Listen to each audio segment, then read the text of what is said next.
all that I've said about the defense, about Alex Grinch, I made it very clear.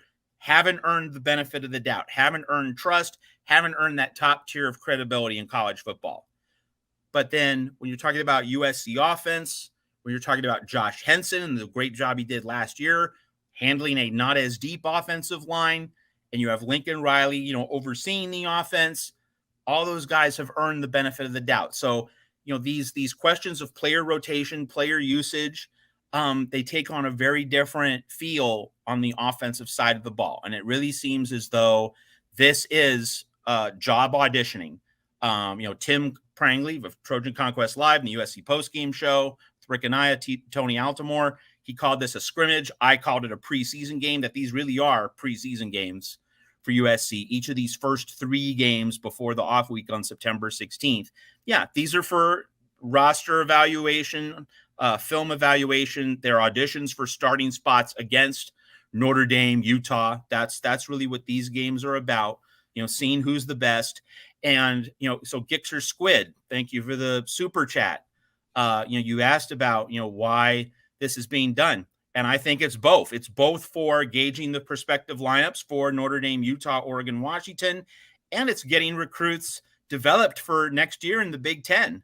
And elite programs do this, right? Nick Saban schedules those cupcakes at Alabama, Kirby Smart at Georgia, precisely so you can go through your full roster. You get, your young pups and your underdeveloped players lots of time on that field. You give them those moments on film. You can accelerate the teaching and player development process. That is how an elite program should go about its business. We also have to remember that Pete Carroll, what was one of Pete Carroll's signature central virtues as a coach at USC and also now with the Seahawks? The culture of competition, right? Always compete. That you're not guaranteed playing time. You have to earn it every day in practice. You have to earn it on the field.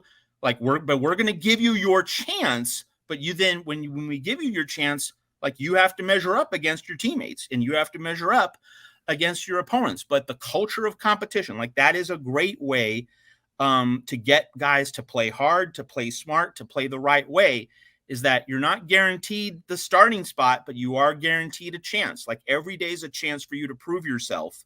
So the high player rotation, that definitely fits within a culture of competition. And I wrote about this at Trojans Wire. I love the fact that so many freshmen got so many snaps. I mean, that's awesome. That's exactly why you play San Jose State in week 1. Now, if you play LSU in week 1, which is going to be next year, different story. But that in the years when you play a cupcake in week 1, week 2, this is the whole point of that, to get guys experience when you're not going to risk losing as a result of giving your younger guys experience. You get the film evaluations, you get all this new information, you give these young guys, valuable on-field time so that they can evolve as players, as athletes. So it's really everything, Gixxer. It's not one or the other. It's everything. It feeds into everything. And so with this offensive line, Will ND and others curious about it, I'm not concerned at all, because I think you're looking at giving players job auditions. You want to see what that depth chart is going to look like. You're going to give lots of different guys opportunities. And of course, last year when Andrew Voorhees got injured and when other guys on the front line, Didich was injured for a little bit, Cortland Ford was injured for a lot, and Bobby Haskins really held together that line. You saw Gino Quinones play a little bit last year. You saw Mason Murphy play a little bit last year.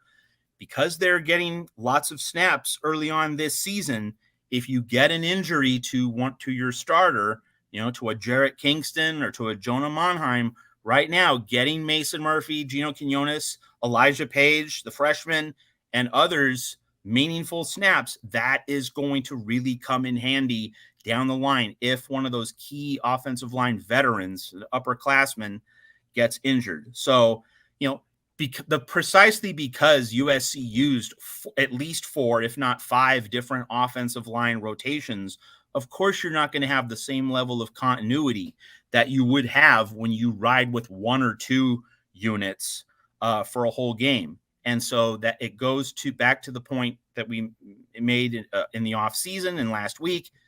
This team's going to be playing 9 straight weeks. September 23rd through November 18th.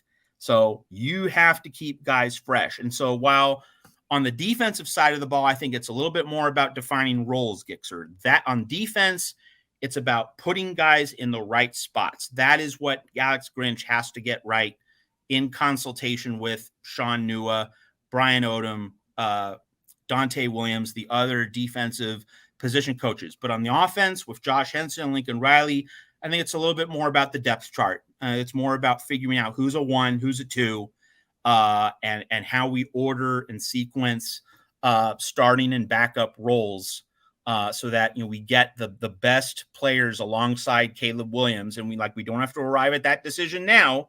You have that runway, but seeing where guys fit, seeing where they're best, seeing where their instincts pay off the most, seeing at the positions where maybe they're not quite as suited for that. So the inconsistency we saw at the offensive line, it's just so profoundly different because of that fundamental truth I keep coming back to, that Lincoln Riley has earned the benefit of the doubt as an offensive coach in a way that Alex Grinch has not earned the benefit of the doubt as a defensive coach. We have to evaluate in light of the track records, in light of the histories. It takes on very different dimensions, whether you're talking about the USC offense or the defense rotating through a bunch of players and getting into that mad scientist lab.